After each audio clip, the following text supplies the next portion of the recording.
Have you ever felt like your mind is a poorly tuned radio station, with 1,000 thoughts shouting at you all at once? That knot in your stomach that appears out of nowhere? That feeling that something terrible is about to happen even though you don't know exactly what it is? Welcome to the club of modern anxiety, where millions of us live as if we were waiting for the end of the world every Monday morning. But here's the thing, and listen carefully because this is going to change your perspective. The ancient Stoic philosophers had already solved this problem more than 2,000 years ago. Yes, those guys in togas who looked like they had walked out of a gladiator movie actually had the keys to calm that restless mind that keeps spinning like a broken washing machine. In today's episode, I'm going to teach you 3 Stoic principles that act like an antidote to anxiety. This isn't cheap self-help or some weird technique that requires incense and whale sounds. It's practical philosophy, tested on the battlefield of real life. And the best part is that you can start applying it today. No need to become a monk or cancel your Netflix subscription. But before we dive into these principles that will transform your relationship with anxiety, let me tell you a story that perfectly illustrates what we're talking about. Once upon a time, there was a merchant named Marcus who lived in Rome during the 2nd century after Christ. Marcus was just like you and me. He woke up every day with an endless list of worries. Would his merchant ships arrive safely? Would his clients pay their debts? Would his family be all right? He lived in a constant state of alertness, as if he were waiting for the next messenger to bring him the worst possible news. One day, after a particularly terrible night in which he couldn't sleep because of all the things that could go wrong, he decided to visit a Stoic philosopher named Epictetus. This man had been a slave for most of his life, had suffered more than Marcus could imagine, and yet radiated a calm that seemed almost supernatural. Marcus explained his situation, expecting to receive some complicated advice or secret technique.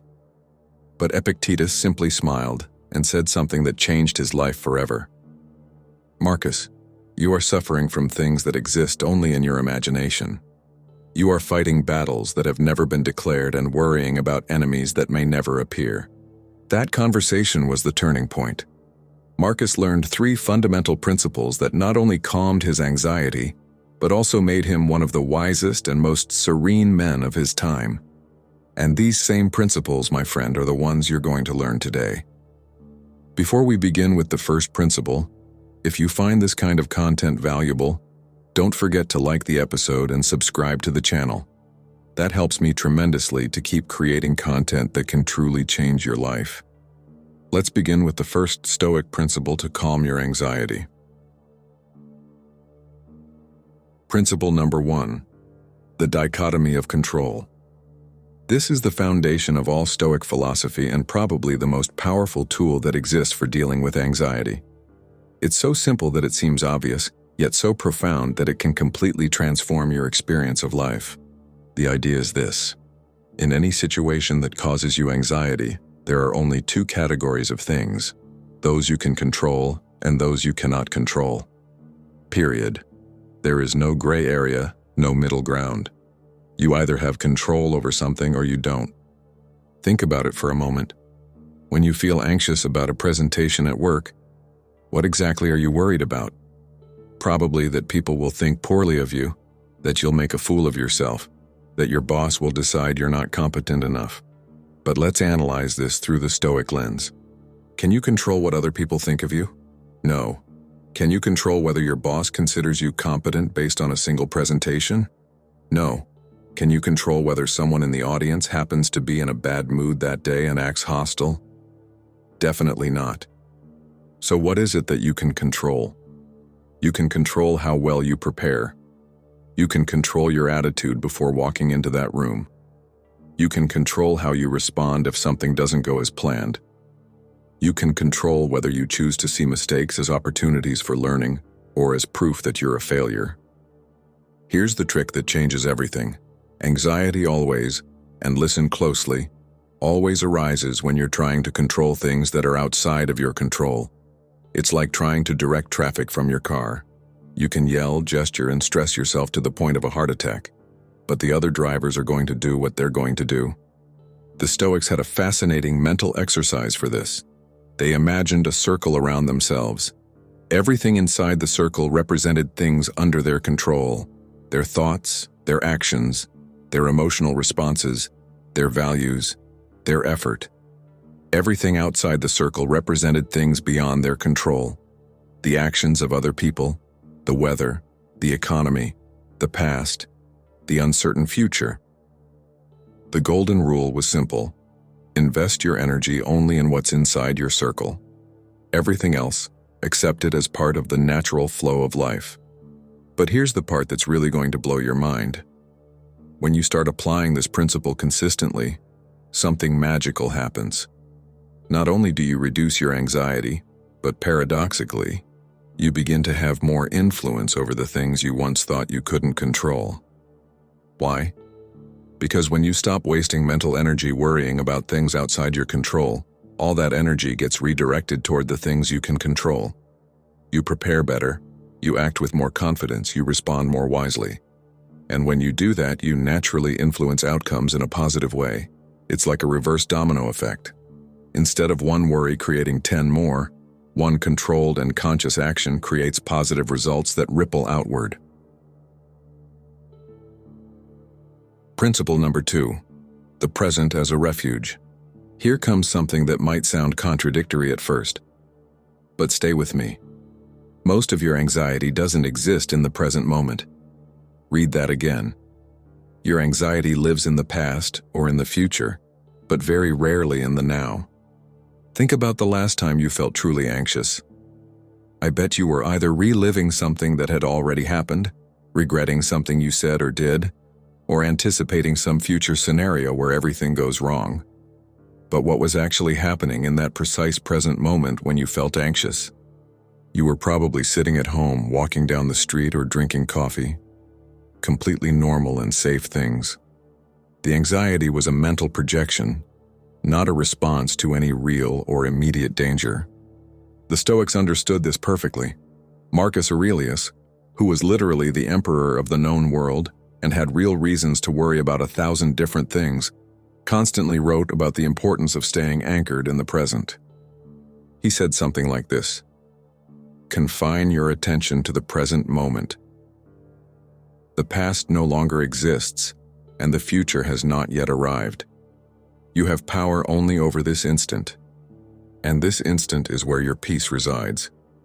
But don't confuse this with that shallow live-in-the-moment mentality we see on social media. The Stoics were not hedonists who ignored consequences. They planned for the future and learned from the past, but they never allowed those mental activities to hijack their present peace. The difference lies in the quality of attention. When you plan from a calm, present state, you make better decisions. When you learn from the past with a serene mindset, you extract useful lessons without emotional drama. Here's a practical exercise you can try right now. The next time you feel anxiety starting to rise, ask yourself, what is happening right now in this present moment?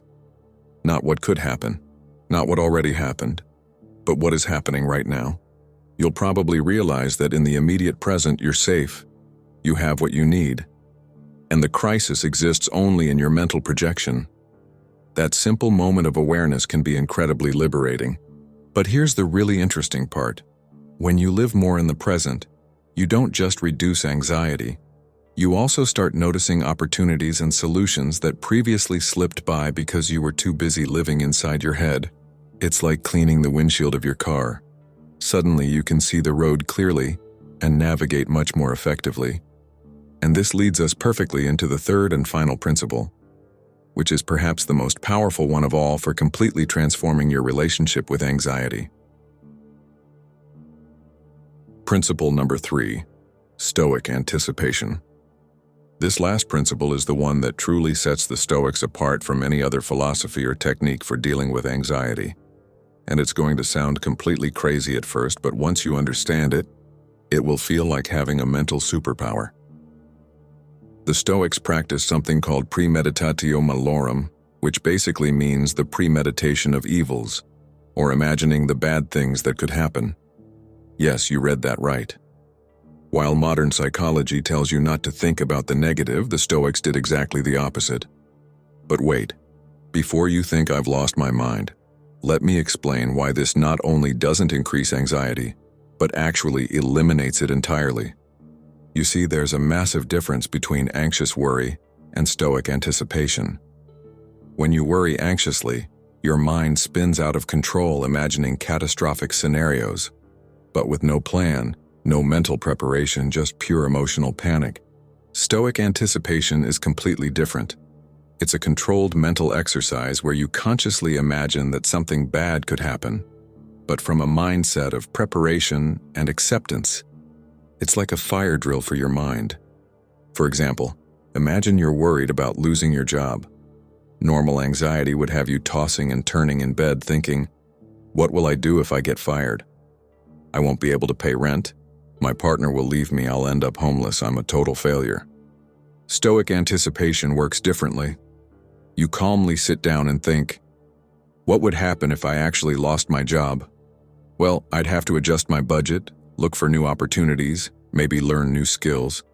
It would be difficult, but I've overcome difficult things before. It could even be an opportunity to find something better.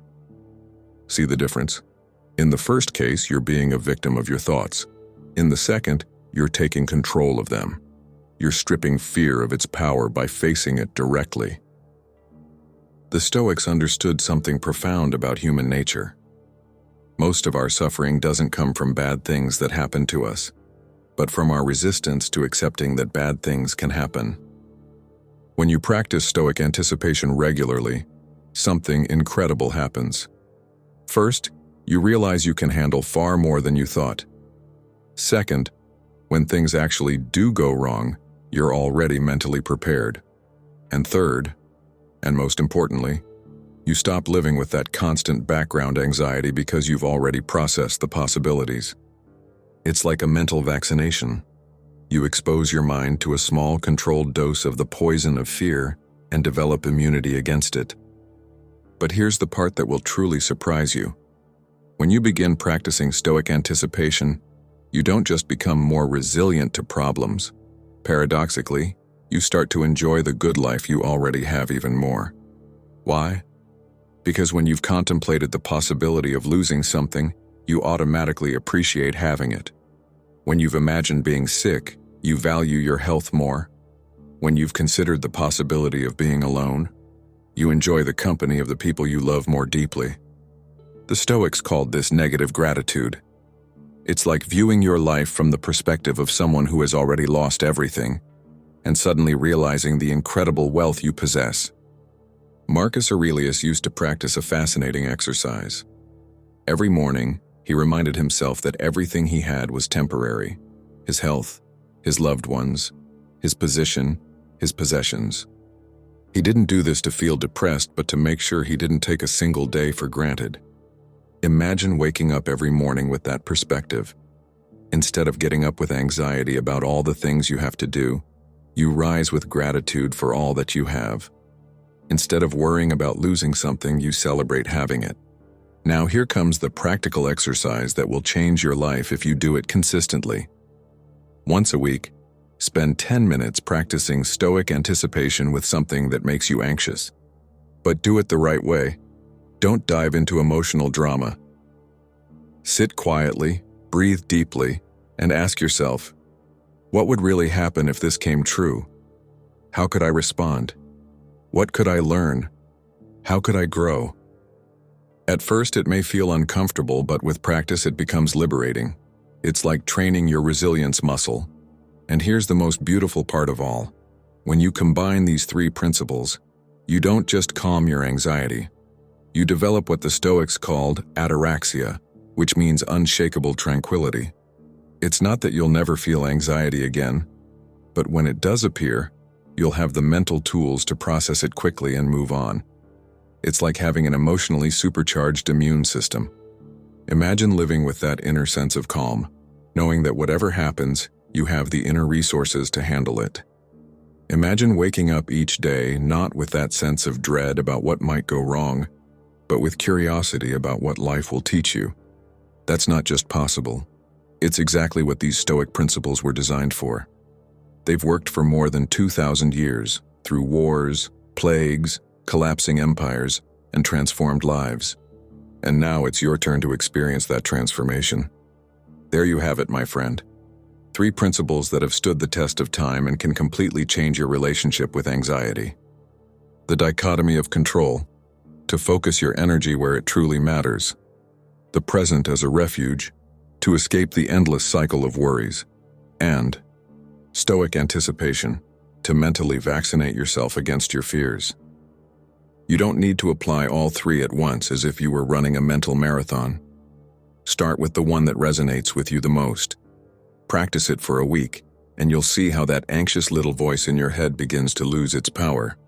Remember, Marcus, our Roman merchant, didn't transform overnight. But with consistent practice, he achieved what seemed impossible, living in peace with himself in a chaotic world. And if he could do it 2,000 years ago, without the internet, without therapists, without all our modern comforts, then so can you. If this episode helped you, give it a like and share it with someone you know who's struggling with anxiety. Sometimes, sharing wisdom is the most valuable gift you can give. See you in the next episode where we'll keep exploring how ancient philosophy can solve modern problems.